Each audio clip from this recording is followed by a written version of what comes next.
हर हर महादेव।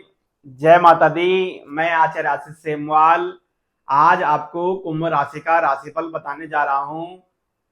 जैसे कि आपने थंबनेल में देख लिया होगा, पुनर्वसु नक्षत्र में देवगुरु बृहस्पति का प्रवेश हो चुका है और देवगुरु बृहस्पति का प्रवेश पुनर्वसु नक्षत्र में होते ही आपके जीवन में क्या परिवर्तन होगा 13 अगस्त से और पूरे 2026 1 जून तक, यानी पूरे 300 दिन तक देवगुरु बृहस्पति अपने ही नक्षत्र पुनर्वसु में रहेंगे। और पुनर्वसु नक्षत्र में बृहस्पति के जाते ही 15 तारीख रात्रि से भगवान नारायण का आशीर्वाद भी कुंभ राशि को मिल रहा है।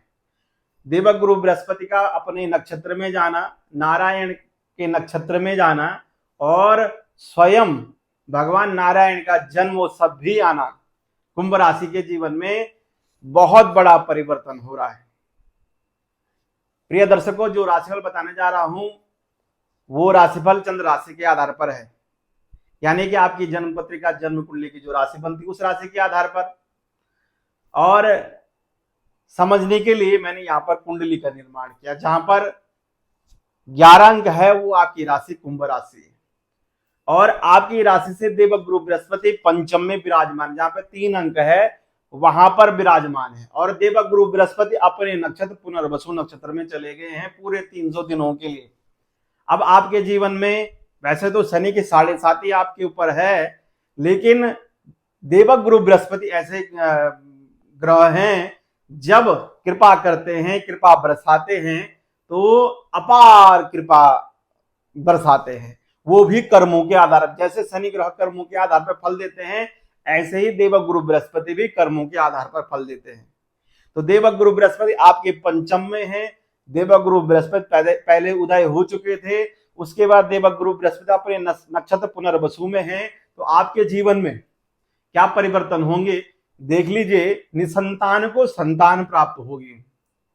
जो संतान विहीन है, जिनके संतानें नहीं है, जो बहुत समय से संतान चाह रहे हैं, अपना डॉक्टरी इलाज करा रहे हैं लेकिन तब भी संतान नहीं हो रही है, तो ये भगवान नारायण का, बृहस्पति का आशीर्वाद है आपके ऊपर कि पुत्र संतान प्राप्ति के योग भी बनेंगे और संतति प्राप्ति के योग भी आपके प्रबल बनेंगे। और प्रेम के लिए बहुत अच्छा है, प्रेम संबंधों के लिए बहुत अच्छा है। अगर आपके प्रेम संबंधों में खटास है या आपके सामने वाला पार्टनर आपसे नाराज है तो कहीं ना कहीं प्रेम संबंधों में मधुरता आएगी। विद्यार्थियों के लिए पठन पाठन के लिए बहुत अच्छा है, उच्च शिक्षा के लिए बहुत बढ़िया होगा। और कुंभ राशि के अंदर जो गलती कर चुके हैं आप, उन गलतियों को सुधारने का समय है, क्योंकि बृहस्पति पंचम में है। तो अगर आप गलतियां सुधारेंगे, अपने अंदर परिवर्तन लाएंगे, तो कहीं ना कहीं देवगुरु बृहस्पति आपका भाग्य खोलेंगे, यानी भाग्य के दरवाजे खोलेंगे। तो आपकी उन्नति, शौहरत, मान सम्मान, प्रतिष्ठा, नौकरी, व्यवसाय, चारों दिशाओं में कीर्ति ऐश्वर्य आपका बढ़ेगा, क्योंकि भाग्य के कपाट खुलेंगे। आपके पूर्व जन्मों के पुण्य उदय होंगे, माता पिता का आशीर्वाद, माता पिता के पुण्यों का फल, संतान के पुण्यों का फल, परिवार के जनों का पुण्यों का फल कुंभ राशि वालों को मिलने वाला है। यानी कि आपकी पत्नी का भी, अगर आपका विवाह हो रखा है तो आपकी पत्नी के पुण्यों का फल भी आपको मिलेगा। और साथ में अगर कोई स्त्री कुंभ राशि वाली है तो उसके पति के पुण्यों का फल भी उसको मिलेगा, पारिवारिक जनों के पुण्यों का फल भी उसको मिलेगा और पूर्व जन्मों के पुण्यों के दरवाजे खुलेंगे। तो आपके सारे काम जो डिले थे, लेट थे, रुके पड़े थे, वो कहीं ना कहीं बहुत तीव्र गति से चलने लग जाएंगे, क्योंकि नाम ही नक्षत्र का पुनर्वसु है, यानी पुनः निर्माण होना, जीवन का दोबारा चलना। यानी जो आदमी थक चुका है, परेशान हो चुका है या उसका हताश हो चुका है, उसके काम नहीं बन रहे हैं, तो कहीं ना कहीं पुनः उसके जीवन में एक नई ताजगी, नई सवेरा उसके जीवन में होगा। और ये पुनर्वसु नक्षत्र में बृहस्पति का जाना आपके लिए बहुत उत्तम है, क्योंकि पंचम के बृहस्पति हैं, तो लाभ के अवसर भी आपको देंगे, क्योंकि देवगुरु बृहस्पति की दृष्टियां जो हैं अमृतमयी दृष्टियां हैं। जहां देखते हैं वहां अमृत ही अमृत फैला देते हैं। भाग्य में देखेंगे, भाग्य का साथ मिलेगा।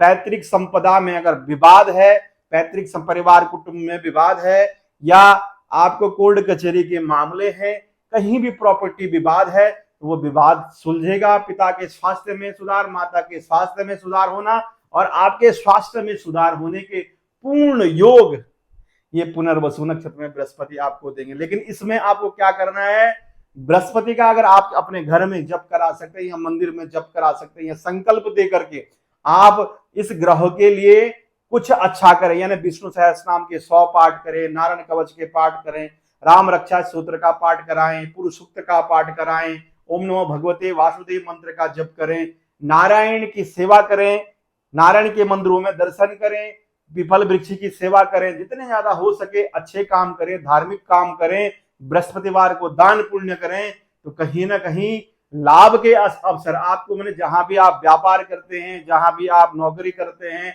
नौकरी में उन्नति होने के योग, बड़े डील, व्यापार में बड़ी डील मिलने के योग, व्यापार का फैलना, चारों दिशाओं में फैलना, और साथ में शेयर मार्केट में या जहां भी आपने धन लगा रखा है वो धन कहीं ना कहीं दुगना तिगना होने का पूर्ण योग बनता। जिस प्रकार आपने सत्यनारायण कथा में सुना होगा, साधु नाम के वैश्य को, ब्राह्मण को और लकड़ी बेचने वाले को, जितने भी उसमें पात्र हैं, उनको कहीं ना कहीं नारायण की सेवा करने से दुगना तिगना फायदा हुआ। वो लेकिन कब हुआ, जब कर्मों के आधार पर वो अच्छा काम करते गए, सत्य के रास्ते पर चलते हुए रहे। तो ये पुनर्वसु नक्षत्र भी ऐसे समय में आया है जब भगवान कृष्ण की जन्माष्टमी नजदीक है, और कृष्ण की जन्माष्टमी के साथ साथ आप कुंभ राशि वालों के जीवन में बहुत बड़ा अच्छा योग बना हुआ है उन्नति के लिए।